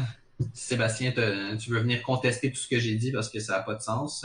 Malheureusement, je ne peux qu'être... Tu as amené des bons éléments. Le fait de parler de jeux de rôle modernes ou traditionnels, je pense que c'est le mot classique, le monde a tendance à dire, pour le truc qui est très wargame-ish. Fait que c'est clair que la technologie, c'est cette école-là qui vient aider. Là. Fait que je suis assez d'accord. Dans les livres de règles, là, tu dis qu'il y en a un qui tient sur une feuille. Là. Souvent, les jeux sont vraiment très étoffés pour parler des mécaniques, puis ça n'a pas le choix parce que c'est comme tu veux trancher, balancer ton jeu vraiment comme il faut. Tandis qu'on n'a pas souvent des chapitres entiers sur comment que le jeu se passe d'un point de vue verbal, genre, c'est quoi quand est-ce que j'ai le droit d'interrompre une personne ou l'autre. Puis il y a plein de jeux plus, on va dire, modernes, là, qui vont essayer de changer cette manière de faire-là. Ça, c'est compliqué d'après moi à expliquer. Puis il faut que tu l'essaies, puis il faut que le maître de jeu, genre, dise comme c'est pas exactement comme ça que tu devrais présenter ta prémisse. De ce que tu as à dire, genre, pour avoir une espèce d'expérience narrative différente, là. Fait que des fois, ça peut être quand même compliqué, un jeu plus narratif, là, parce qu'on on est habitué de jouer d'une certaine manière, puis là, quand on nous présente une nouvelle manière de jouer, là, on fait comme, on a un petit frein au départ, là. Je pense que c'est un muscle là, qui se travaille, fait que les gens, je pense que tu en es un, là, qui en font plusieurs, puis là, sont beaucoup plus facilement capables de jouer à des jeux avec des propositions différentes, là. Mais en fait, il y a des trucs de base, justement, pour être meilleur dans des jeux narratifs, puis il y a réellement des joueurs qui sont clairement moins bons dans des jeux narratifs, et ça se sent des fois quand tu vas dans des roleplays plus narratifs, tu te dis quelqu'un a raconté de quoi, puis ça fit pas avec l'histoire, puis ça avait détruit un peu l'histoire de tout le monde. Oui. Ça peut être un peu plus dommage. Dans un jeu classique, justement, avec un maître de jeu, puis tout ça, ces choses-là n'arrivent pas parce que le maître de jeu va juste dire non, check, ça n'a pas rapport, c'est pas ça qui se passe. Mais dans un jeu sans maître de jeu, où tout le monde est un peu responsable de l'histoire, où c'est plus dynamique, ben ça peut être un peu compliqué des fois de dire à un joueur, ben là, ça n'a pas rapport, qu'est-ce que tu viens de dire, là, puis... Ouais, il n'y a pas l'autorité, peut-être à part du fait qu'il a expliqué le jeu aux autres. Là. Ouais, c'est Ouais, ça. c'est ça. Dans une certaine mesure, je compare ces jeux de rôle-là à des matchs d'impro. Où, dans le fond, tu sais, dans un match d'impro, on connaît, là, mais les joueurs, ils embarquent sur la glace, entre guillemets, puis chacun nourrit le truc de l'autre. Ils essaient le moins possible de casser complètement, tu sais. Par exemple, un joueur qui dit « Ah, on se balade dans la forêt », puis l'autre va pas dire « Non, on n'est pas dans la forêt, on est dans le désert », il va plutôt faire comme « Ok, qu'est-ce que je peux faire avec ce qu'il vient de me donner ?» Puis dans le jeu de rôle très narratif, c'est un peu ça l'idée aussi, c'est quelqu'un envoie quelque chose sur la table, les autres le reprennent puis essaient de le bonifier en quelque sorte. Et ça demande des vraies aptitudes de narration, d'écoute. C'est pas juste comme ben, je vais rouler le dé puis j'espère que ça va être bon. Là. Effectivement, c'est beaucoup plus difficile parce que c'est pas tout le monde qui a le clic tout de suite sur le moment de faire comme ah oui, je sais comment rebondir là-dessus de façon intéressante. C'est même difficile des fois, même si j'en ai fait beaucoup comme ça, de pas retomber sur des trucs que j'ai déjà fait ou déjà dit aussi. Donc ça demande c'était comme sollicité tout le temps. Là. J'ai fait notamment un petit jeu de rôle avec des amis qui s'appelait Perdu sous la pluie. Justement, il est dans ma liste de choses à faire. Là. Le pitch de base est assez simple. Tous les joueurs, il n'y a pas de maître de jeu, tous les joueurs sont des enfants de 13 ans et moins qui sont perdus. Ça se veut un peu horreur, un petit feeling un peu Dickens, donc Oliver Twist et tout ça. Là. Et en fait, le truc qui est particulier, c'est que à chaque scène, si on veut, il y a un joueur qui est le personnage principal, c'est lui le protagoniste de la scène, et tous les autres joueurs sont les maîtres de jeu. Donc, par exemple, disons qu'on joue tous ensemble, puis que Simon, c'est le personnage principal de la scène. Nous, on a tous un personnage. Puis tous les enfants sont ensemble, puis disons que les enfants viennent de se réveiller en plein milieu de la nuit, ils dormaient tous dans un dortoir. Puis c'est le personnage de Simon qui est le personnage principal. Là, ben, je peux commencer en disant ton personnage se réveille parce qu'il a entendu un grattement. Puis là, Jeff, il rattrape tout de suite puis il dit et il a vu une lumière venant de la fenêtre. Puis là, Simon va dire ben mon personnage il fait ça. Puis là, Seb peut répondre puis dire ok ben c'est ça qui se passe maintenant et ainsi de suite. Donc, ça demande d'être très réactif, mais ça change complètement la perception. Avoir tous les joueurs en maître de jeu, qui est un seul joueur qui est joueur-personnage. Puis à chaque scène, on change comme ça. Ouais, c'est comme l'inverse presque des jeux de rôle traditionnels. Là. Ah, c'est un bon concept, j'aime ça. J'aime ça, on va mettre Simon dans cette situation, on va le faire souffrir. Wow! Mais oui, ben d'ailleurs, ça m'a été chaudement recommandé et je m'apprête à faire une partie prochainement. Là. Parfait, ça. Tu nous diras ce que ça a donné. Hein. Mais il faut vraiment être avec du monde pour qui le système n'est pas si important, puis qu'ils sont pas là pour maxer leur personnage, puis qui veulent genre avoir un personnage qui soit vraiment comme super puissant. Je comprends le fun. J'ai eu du fun aussi à faire des personnages comme ça dans certains jeux de rôle, là, faire un personnage que, tu sais, genre, à chaque fois que je vais faire un type d'action, c'est sûr que je l'ai réussi parce que je suis trop cool là-dedans. Puis c'est agréable aussi, là. C'est le côté un peu cinématographique du blockbuster, là, le super-héros qui passe au travers de tout. Mais c'est un autre type d'expérience de jeu.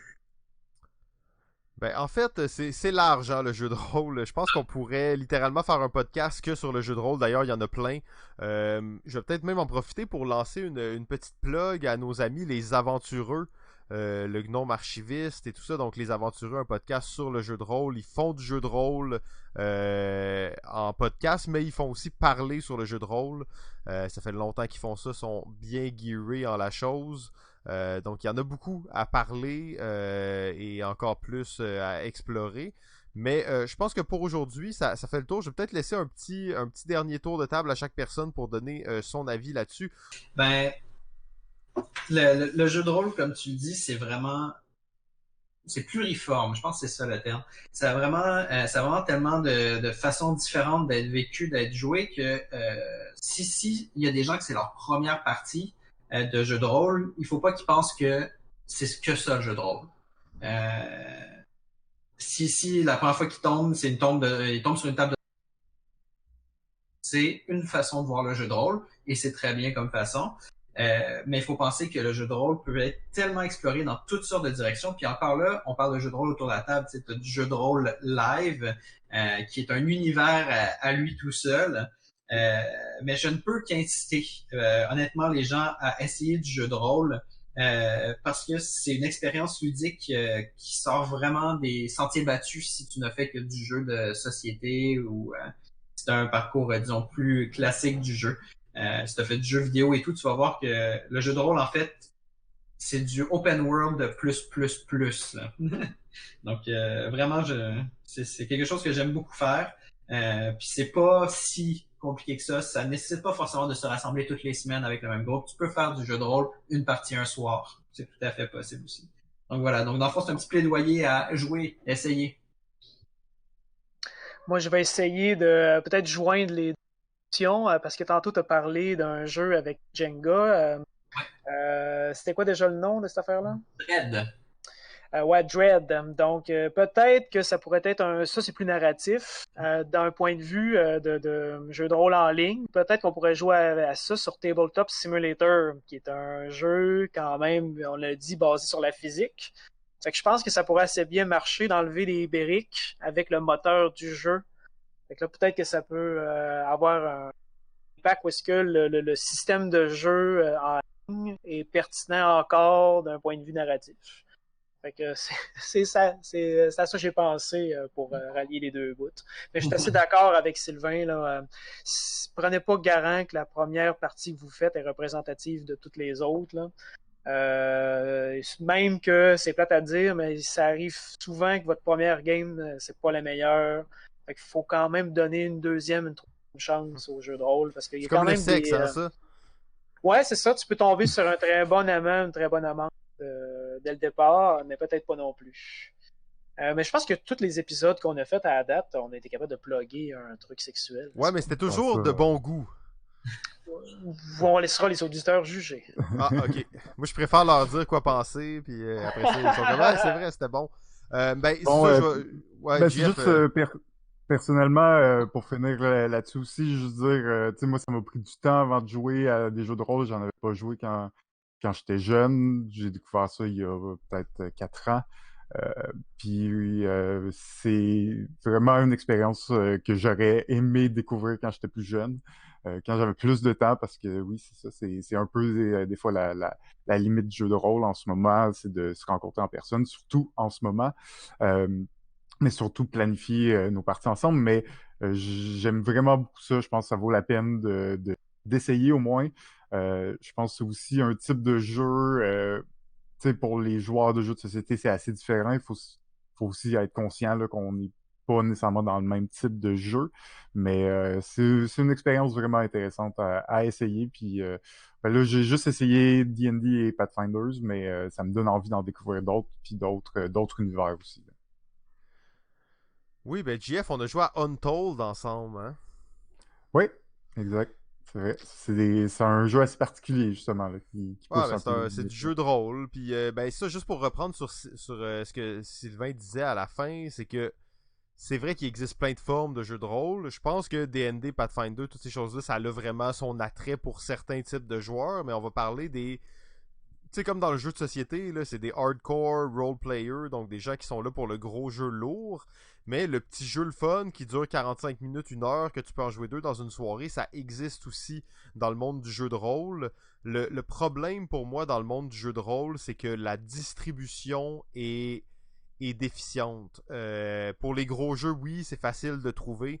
Pour tout ce qui est un peu plus petit, un peu plus indie, c'est justement très artisanal, très difficile de mettre la main là-dessus. Ça va être souvent des versions PDF en ligne sur des sites un peu obscurs.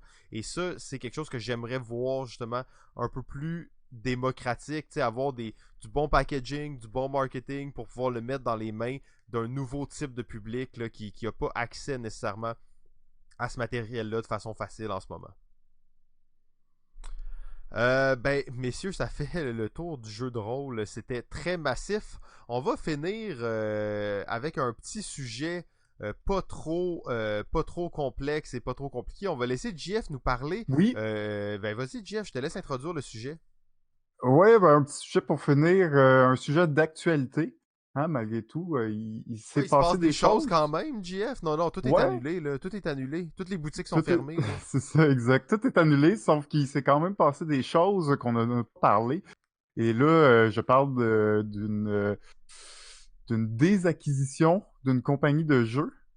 Hein? Donc, en février, Ouais, c'est Played at Game a annoncé qu'il se séparait de Asmodée et redevenait compagnie indépendante, donc d'édition de jeux. Played at Game sont connus, entre autres, pour avoir fait Mice and Mystic, Dead of Winter, Stuffed Fable, ainsi de suite. Donc, juste pour remettre en contexte, Play That Game est une compagnie d'édition qui a été fondée en 2009 et, dans le fond, ont été rachetés par la compagnie F2Z dans les années, là, j'ai plus la date exactement, là, dans les années 2010, pour ensuite être acheté par Asmodee en 2015, puisque Asmodee a acheté F2Z. Donc, Playad Games se retrouvait à être des éditeurs là, dans le lot des éditeurs qui appartenaient à Asmodee. Et ben c'est ça, en février dernier, dans le fond, Play That Game a annoncé comme ce qu'on pourrait croire d'une bonne nouvelle, c'est-à-dire une nouvelle qui est à l'inverse de ce qu'on entend d'habitude, c'est-à-dire Asmodée qui mange une autre compagnie, qui en achète une autre. On le sait, les dernières années, ils ont fait beaucoup d'acquisitions, ils ont grossi beaucoup, ils ont acquis beaucoup de compagnies de jeux. Et là, de voir une compagnie qui prend son indépendance face à Asmodée, ça m'a assez surpris, ça m'a intrigué aussi. Euh, Par contre, cette nouvelle-là est un peu étrange parce que, OK, fine, Playdat Game redeviennent indépendants. Ils gardent des bons termes, c'est-à-dire qu'ils vont continuer à être distribués par Asmodee là, dans la plupart des régions du monde, mais ils redeviennent indépendants.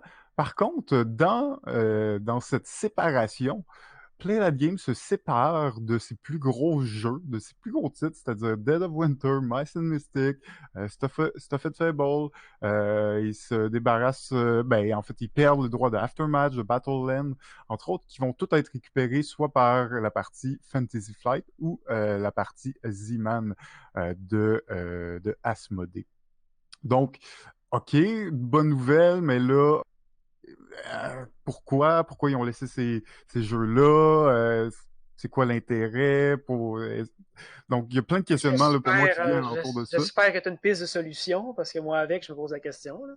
Je me pose la question, je fais juste... ben, j'ai pas de grande piste de solution à part de me dire que ça revenait probablement pas mal moins cher pour eux de laisser le droit de ces jeux-là dans le but de racheter leur compagnie, là, parce que L'indépendance a un prix, messieurs. l'indépendance a un prix et au lieu de le payer en argent, mais ils l'ont payé en licence, dans le fond, en droit d'auteur. C'est ma seule théorie là, que je vois que ça peut drastiquement baisser le prix parce que c'est aussi, c'est quand même des genres de jeux sur lesquels ils vont pouvoir continuer à travailler dessus, à peut-être sortir d'autres extensions, des trucs comme ça. Donc, je sais pas, j'ai hâte de voir ce que Asmodee va faire avec ces licences-là maintenant qu'ils sont à eux. Euh, mais oui, c'est ça, c'était pas mal mes pistes de réflexion par rapport à ça. Par contre, ce que je me suis rendu compte, c'est que ce n'était pas la première compagnie à quitter Asmodee. Euh, donc, en mars 2019, il y a un an, une compagnie d'édition allemande, Heidelberg Game, a aussi brisé là, ce lien avec Asmodee. Ben, de moins, a retrouvé son indépendance. J'ai pas peu de détails pour cette compagnie. J'ai l'impression qu'ils sont partis dans les mêmes conditions probablement, c'est-à-dire qu'ils gardent une entente de distribution, mais prennent leur indépendance au niveau de l'édition. Je ne vois pas, là, pour ce cas-là, je vois pas de jeux qui ont été laissés à Asmodée dans ce contexte-là, mais c'est ça. Donc, ce serait la deuxième compagnie. En fait, je voulais parler de ça un peu, juste amener le sujet sur le fait de est-ce que vous pensez que c'est une bonne chose? Est-ce que vous pensez que c'est quelque chose qui va continuer à arriver? C'est-à-dire que là, les dernières années, ça a été beaucoup, beaucoup, beaucoup d'acquisitions par des compagnies qui ont été acquises par d'autres compagnies et ainsi de suite.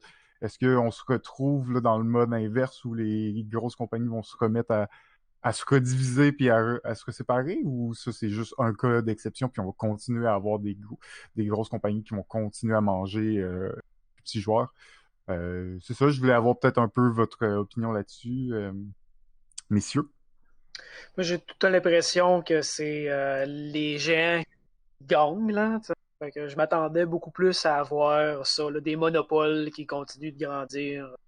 Fait que, en fait, moi, j'aime mieux voir plein de petits indépendants sur le marché. Fait que ça a l'air d'être une bonne nouvelle. Moi, ce que je me demande, c'est qui exactement? Parce que Playdat qui se sépare de Asmodée, est-ce que c'est genre les gens de Playdat ou Playdat qui s'étaient joints à Asmodée, dans le fond, quand Asmodée les a rachetés, ils se sont joints à eux, et c'est les mêmes personnes qui ont décidé de quitter. Euh, ben, dans le fond, de ce que j'en comprends, c'est le founder Colby Douch, qui est Ok. le founder original du groupe, qui, à mon avis, est resté là, même, tu sais, il a vendu la compagnie, mais on, tu sais, ça reste que souvent les compagnies comme Asmodée qui achètent d'autres, plusieurs éditeurs, qui ont plusieurs éditeurs sous eux, ben, ils leur laissent relativement leur indépendance, là. C'est-à-dire que ils ont comme 3-4 studios, ils font leur affaire, puis après, ça doit être approuvé, puis tout, mais bon, il y a quand même une certaine forme d'indépendance. À mon avis, lui, il a dû rester là. Ça je peux pas le confirmer à 100%. Euh, et dans le fond, c'est lui qui a fait une offre au groupe Asmodée pour reprendre, dans le fond, réacquisitionner, donc acheter cette part de compagnie-là. Fait que je pense que c'est un truc plus de boss que d'employés qui sont partis, là. Plus le boss, il a dit, OK, on reprend notre indépendance, puis il a mis son équipe ailleurs, où il a sorti son équipe de Asmodée. Ok. J'ai deux petits trucs qui me viennent à l'esprit par rapport à ça. Le premier, c'est que, en fait, Playdat n'a jamais été directement, ne s'est jamais vraiment directement vendu à Asmodée. C'était F2Z qui les avait achetés. Ouais, exactement. Donc, c'est peut-être qu'avec F2Z, ils étaient satisfaits, puis avec Asmodée, ils n'étaient pas satisfaits pour X, Y raison. C'est peut-être ça. Absolument. Puis le truc, c'est que si tu pars en laissant tous tes gros titres, tes grosses licences, mais que la question que je me pose, c'est plutôt que de partir de son côté, puis d'aller partir un nouveau truc, il a préféré se séparer en laissant derrière lui ses plus gros morceaux. Je constate ça. Je sais pas à quel point c'est une bonne ou une mauvaise idée, là. C'est étrange un peu. Ben, la seule chose que je vois par rapport à ça, c'est pour garder le nom, tu sais. Ça Ouais. reste que le nom, il est connu. Si tu pars un autre branch, une autre franchise, ben, tu pars un autre nom, pars un autre branding. Tout ça est à refaire, alors que là, tu sais, tous les outils sont créés. Lui, il prend une compagnie qui existe déjà, il fait juste la continuer, puis tu sais, prendre les rênes de ça directement. Euh, Fait que moi, c'est l'avantage que je vois de Ouais, ça. parce que F2Z, quand ils ont été rachetés, ils sont entre guillemets réapparus sous un autre éditeur, sous un autre nom qui s'appelle Plan B, là. Donc ça, c'est une autre. Ouais, exactement. C'est pas le même cas. C'est pas le même cas, même si c'est. Puis Plan Ben, B, ça fonctionne bien, là. As ben, c'est- Century. en soi, Plan B, ils ont été à Asmodée. Ils ont Ouais. vendu, puis après, ils ont parti en compagnie, alors que Playat, ils ont quand même donné de l'argent pour pouvoir se Mm. séparer, j'imagine. On connaît pas les détails, donc c'est un peu de la spéculation rendue là, mais C'est ça, c'est difficile d'estimer, mais ensuite, la grande question que tu poses, qui est de savoir si c'est quelque chose qu'on va voir dans le futur. Moi, j'ai tendance à croire que la consolidation à la Asmodée était plus le schéma qu'on allait voir encore venir. En fait, des fois, je me pose la question s'il n'y a pas des petits éditeurs qui apparaissent pour comme un jeu, deux jeux, puis qui se dit si on fonctionne assez bien, on va se faire racheter par un gros, puis on arrête ça. Je sais pas si tu vois l'idée là. Ouais, je sais pas si c'est une technique vraiment utilisée encore dans le jeu. Tu sais, là, je sais que ça peut l'être dans beaucoup d'aspects informatiques, là, mais Startup jeu de société, lancer un truc qui est ouais, tellement c'est ça. il y a un gros qui dit oh toi je te rachète. Je sais pas. Ouais, mais je pense qu'il faut vraiment que tu aies des gros, tu sais, des maudits bons jeux là, qui ont vraiment été, qui ont vraiment été importants là, pour avoir pour qu'un éditeur fasse ça. En tout cas, dur à dire. Je suis d'accord aussi, là, moi aussi, j'avais plus l'impression que c'était plus dans cette direction là, de les gros achètent les petits, puis de plus en plus, il va y avoir de moins en moins de joueurs. En même temps, il y a de plus en plus de petits joueurs dû à la facilitation là, de vendre des jeux, de créer des jeux là, avec Kickstarter. Donc, c'est pas comme si c'était la fin, là, c'est-à-dire que des petits joueurs, il y en a de plus en plus. Donc, il reste en masse de poissons dans l'eau pour les gros. Ouais. En même temps, mais les gros, c'est qui? C'est Asmodée? C'est Hasbro? ouais. Ça, c'est les plus gros, là. Après ça, il y en a plein d'autres, mais Je sais j'ai pas. de la Hein? misère à dire. Pepsi. Ouais, c'est ça. Parce que ouais, dans le jeu vidéo, il y a quand même beaucoup de compagnies qui sont grosses qu'on peut nommer, mais dans le jeu de société, Non, c'est très, très limité, là. Puis c'est ça l'affaire, c'est qu'il n'y en a pas beaucoup. Fait que ceux qui ont le potentiel de le faire, ils ont le potentiel de le faire, c'est juste qu'il y en a pas tant que ça, tu sais. Euh, donc ouais, c'est ça. Moi aussi, je suis dans cette ligne-là. À mon avis, ça, c'est des cas d'exception. Peut-être, comme tu l'as dit, euh, s'il était moins satisfait avec Asmodée, il préférait revenir regagner l'indépendance. C'est probablement plus une des raisons qui l'ont fait prendre cette décision-là. Ben c'est vraiment un sujet intéressant parce que le problème aussi, l'industrie du jeu de table, hein, on sait que tout le monde est gentil, tout le monde s'aime bien, tout ça, mais c'est une industrie qui est très peu transparente quant aux raisons des ventes, des acquisitions, toutes ces choses-là. Ça reste que c'est une industrie qui est très secrète sur les deals. C'est tough vraiment de trouver pourquoi il l'a vendu, pourquoi il est revenu, pourquoi il quitte. Euh, J'essayais de lire un peu là-dessus, essayer de voir qu'est-ce qui se passait. Colby Dodge, là, pour ceux qui savent pas, là, c'est pour moi, ça a été en fait une des premières rockstars du monde du jeu de table. Dans les 2008-2009, quand je commençais à aimer les jeux, là, Colby Dodge, c'était le gars le plus cool. Play That Game, c'était Summoner War, c'était toutes ces choses-là. Quelqu'un qui faisait les choses différemment. Un studio indépendant, mais qui avait du gros marketing, qui était vraiment présent. Est-ce que il s'est tanné un peu d'être un peu dans une plus grosse compagnie, de ne pas avoir sa liberté créative à 100%? Ça pourrait être ça. Sinon, une de mes hypothèses, c'est qu'il est sur des gros projets. Il est sur des gros contrats, Ouais. il veut prendre une direction vraiment différente. D'ailleurs, le lendemain de l'acquisition, il a annoncé là, un nouveau jeu. Forgotten Water, là, qui est un gros jeu de pirate. Je pense pas que c'est nécessairement la grosse franchise là, que tout le monde attendait. Mais est-ce qu'il est en train de préparer quelque chose de gros? Est-ce qu'il va prendre. Est-ce qu'il va y avoir des nouvelles branches qui vont s'ouvrir sur Play That Game, des franchises peut-être, quelque chose comme ça? Ça pourrait être une des raisons pourquoi il aurait voulu se libérer d'Asmodée, parce que on s'entend, lui, la compagnie a été achetée, donc il a fait de l'argent à un certain point. Là, il quitte, c'est juste normal qu'ils doivent redonner de l'argent aussi, qu'ils doivent redonner des choses, surtout des choses qui ont été créées quand il était sous Asmodée. Bien entendu, Mice and Mystic, c'est pas le cas, ni Dead of Winter, là, mais des choses qui ont été créées quand il était sous Asmodée, c'est normal que cette compagnie-là reprenne probablement les droits là-dessus. Là. Oui, c'est vrai qu'il y a eu quand même une forme de collaboration sur certains titres, mais comme tu le dis, pas sur d'autres. Fait que c'est. En tout cas, je leur souhaite qu'il y avait des gros projets en tête quand ils ont décidé de faire ça. J'imagine que c'est aussi une des raisons de pouvoir partir des gros projets et de pouvoir avoir cette liberté de faire un peu ce qu'ils veulent avec ça. Donc, Ouais, ouais. d'ailleurs, il y a un bon texte que je lisais c'est Jerry Hawthorne, qui est un designer de Play That Game, mais qui est le designer de Mice and Mystic, de Stop Fable, de tous les jeux, dans le fond, qui ont pu les droits. Là. Fait qu'il fait une espèce d'adieu à ces jeux-là. Tu sais, qu'il a développé pendant des années, puis que là, ben, il se retrouve. Tu sais, dans le fond, lui, le pauvre designer là-dedans, en même temps, j'imagine qu'il était quand même un peu impliqué, mais tu sais, il perd un peu ses personnages qu'il avait créés, puis il perd cet attachement-là. Là. Ah ouais, hein. Fait que ça, je trouvais ça un peu triste comme article. Triste, là, ouais, tu c'est sais. très triste. Ça, c'est un peu triste. Tu sais, le gars, il dit adieu à ses stuff fables, là, à ses petits peluches. C'est là. peluche. Ses peluches, exactement. Il dit adieu à ses peluches. Mais c'est moi, pas ce qui me rend triste, mais c'est ça, c'est que c'est une industrie qui est, malgré le fait que c'est bon enfant, le monde du jeu, c'est très secret. Très difficile là, d'avoir accès à de l'information sur pourquoi ça s'est fait. Les gens veulent pas parler trop parce que c'est une industrie qui est très petite, tout le monde se connaît, tu peux pas vraiment dire d'affaires. Et ça, je trouve que c'est toujours un peu dommage quand la transparence n'est pas au rendez-vous. Là.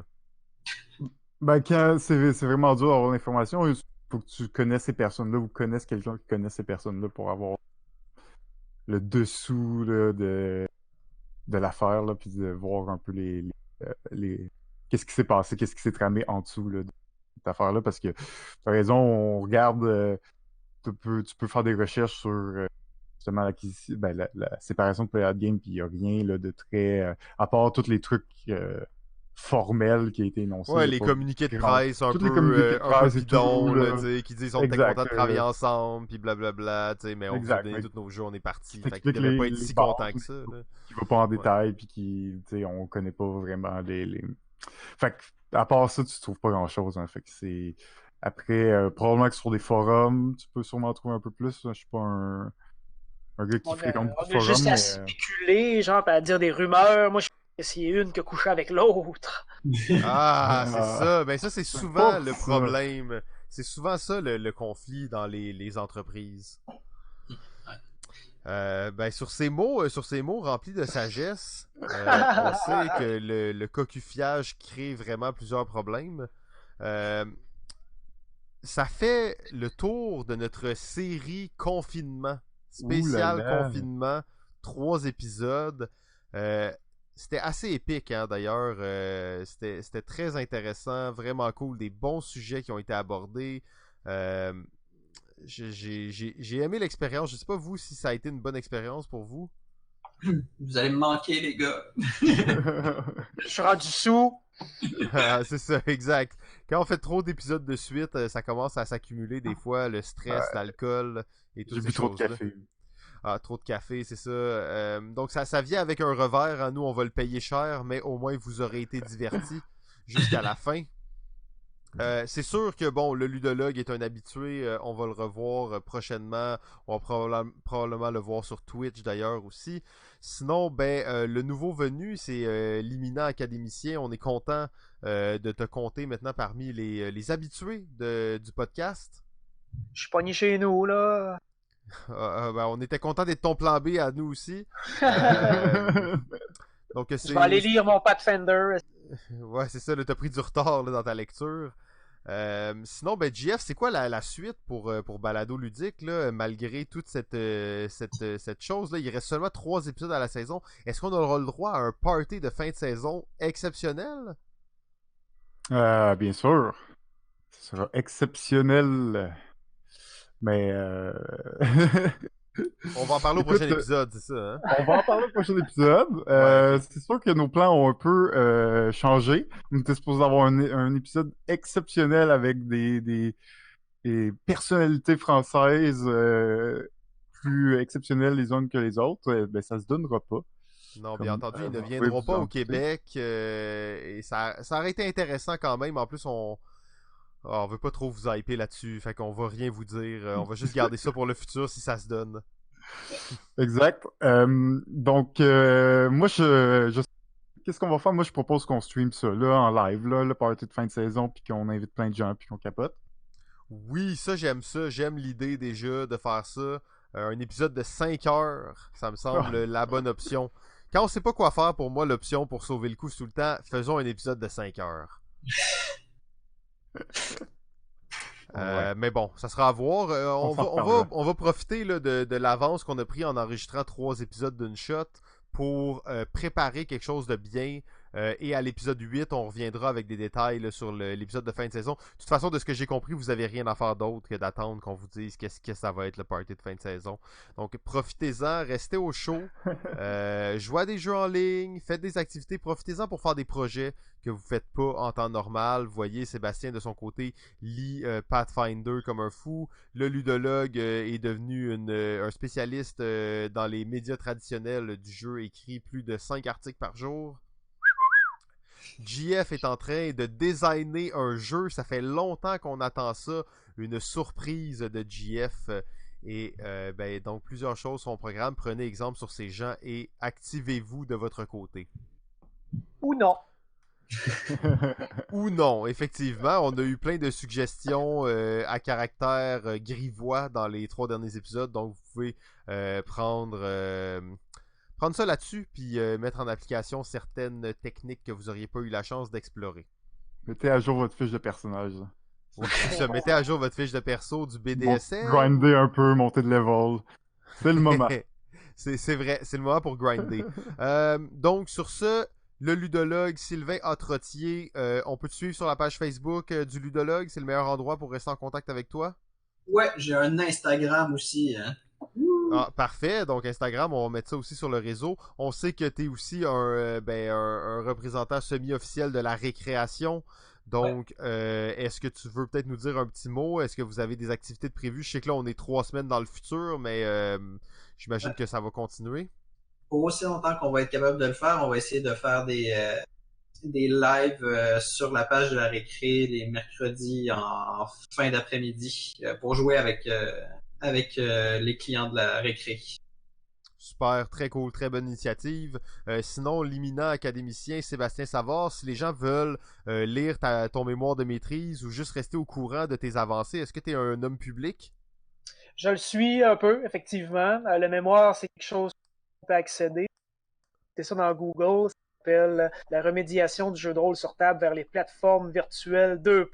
Enquête sur les usages émergents à la disposition du maître de jeu 2.0. Hein? Parce que les titres, il faut toujours que ça soit fucking long. C'est bon, ça, tu vas nous l'envoyer hein, pour qu'on puisse le mettre tel quel. Non, faites Sébastien Savard, jeu de rôle. Puis d'après moi, c'est le premier lien. Puis sinon, j'ai mon podcast avec jeu.ca qui s'appelle T'es pas mon genre. C'est la saison 2. On parle de jeux pas mon genre. Ouais, T'es pas mon genre. Donc, d'habitude, c'est un genre à chaque épisode. Là, on circonscrit tous ceux qui gravitent autour du jeu de rôle sur ordinateur. Super. Sinon, JF pour Balado Ludique. Oui, continuez à nous suivre sur Instagram, Facebook et on fait probablement encore des Twitch. Donc, on joue live, voir et discuter avec nous. C'est ça. Sinon, on remercie encore une fois nos Patreons. Vous êtes probablement dans le top 5 des gens les plus cool sur Terre. Et ça, on vous le dit pas assez souvent. Donc, si des gens disent que vous êtes pas cool, vous pouvez leur dire que c'est faux et leur faire écouter cet extrait pour le prouver. Sur ce, c'était un spécial confinement, 3 épisodes assez intenses, merci. Bien entendu, on remercie les intervenants qui étaient là et on vous dit à la semaine prochaine. Ciao! Salut!